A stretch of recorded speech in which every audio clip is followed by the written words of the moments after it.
প্রিয় শিক্ষার্থী বন্ধুরা, গত ক্লাসে আমরা দশমিক সংখ্যা পদ্ধতি থেকে অক্টাল সংখ্যা পদ্ধতিতে কিভাবে রূপান্তর করতে হয় সেটা দেখেছি। আজকে আমরা দশমিক থেকে হেক্সাডেসিমেল সংখ্যা পদ্ধতিতে কিভাবে রূপান্তর করতে হয় সেটাই দেখব।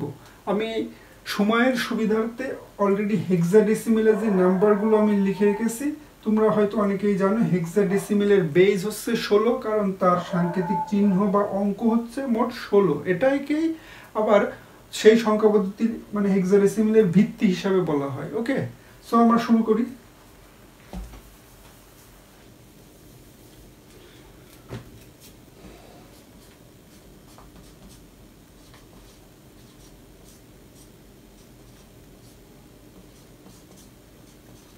এখানে কোশ্চেন লিখলাম আমি যে 209 একটি দশমিক সংখ্যা। এই দশমিক সংখ্যা থেকে কিভাবে আমি হেক্সাডেসিমেলে রূপান্তর করব সেই প্রসেসেই আমি এগোচ্ছি। তা তোমরা অলরেডি পেরে যাবা, কারণ আমি বলেছি যে দশমিক থেকে কোনো কিছুতে রূপান্তর করতে গেলে তার ভিত্তি দিয়ে এটাকে ভাগ করতে হয় দশমিককে, অর্থাৎ 209 ভাগ 16। এখন কত হয় দেখো তো, 16 দিয়ে 209 ভাগ করলি 16কে 16 4 আর 9 316 তাহলে এখানে 1 হয়, তাহলে 13 এখানে হেক্সাডেসিমেলে 13 লেখা যাবে না, কারণ এর এখানে সাংকেতিক চিহ্ন অলরেডি রয়েছে। ধরো এতে 10, বিতে 11, সিতে 12, ডিতে 13, অর্থাৎ এই 13 হচ্ছে ডি লিখতে হবে। তাহলে আমি এখানে ডি লিখলাম আর এখানে 1 লিখলাম।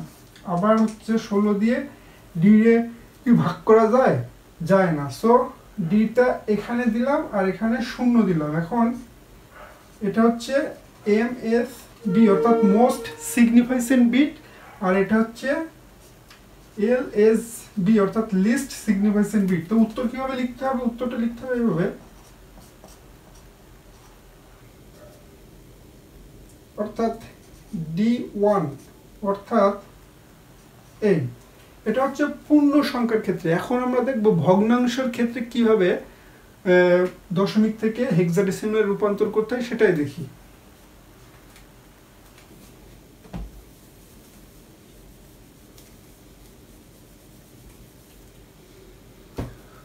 ধরো আমি একটা দশমিক সংখ্যা লিখতেছি,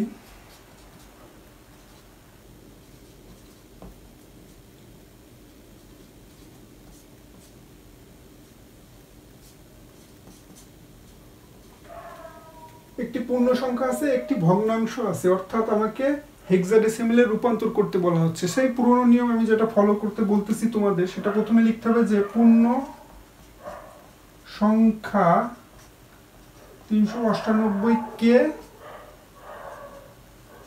হেক্সাডেসিমেল এ রূপান্তর, অর্থাৎ 398 ভাগ 16। এখন 16 দিয়ে 98কে ভাগ করলে কত হয়? 398কে 16 দুগুণী 32, তাই তো? 2007 78। এখন 4 কত? 64, তাহলে 4 আর এখানে 1, তাহলে কত হলো? এটা 14। তাহলে 14কে এখানে নেওয়া যাবে না, এখানে 14-র বদলে তোমার এখানে ই লিখতে হবে। এখন 16 দিয়ে আবার 24টা যদি তুমি ভাগ করি সেক্ষেত্রে কত হবে?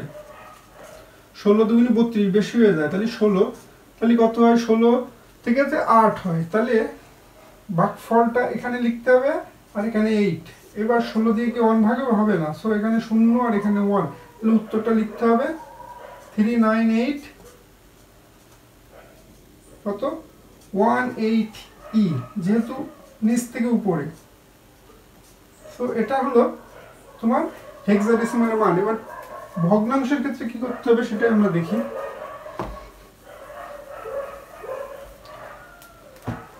এখানে লিখতে হবে যে ভগ্নাংশ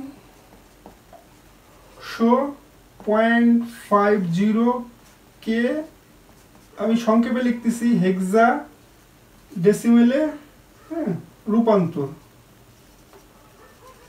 সংক্ষেপে লিখলাম হেক্সাডেসিমেল। ওকে, সো আমি এখানে পূর্ণ সংখ্যা আর ভগ্নাংশ। এখন ভগ্নাংশ কত? 0.50। এখন আমার ভিত্তিদেরকে গুণ করতে হবে, অর্থাৎ 16। গুণ করলে আসলে কত, এখানে রাফ করে দেখি,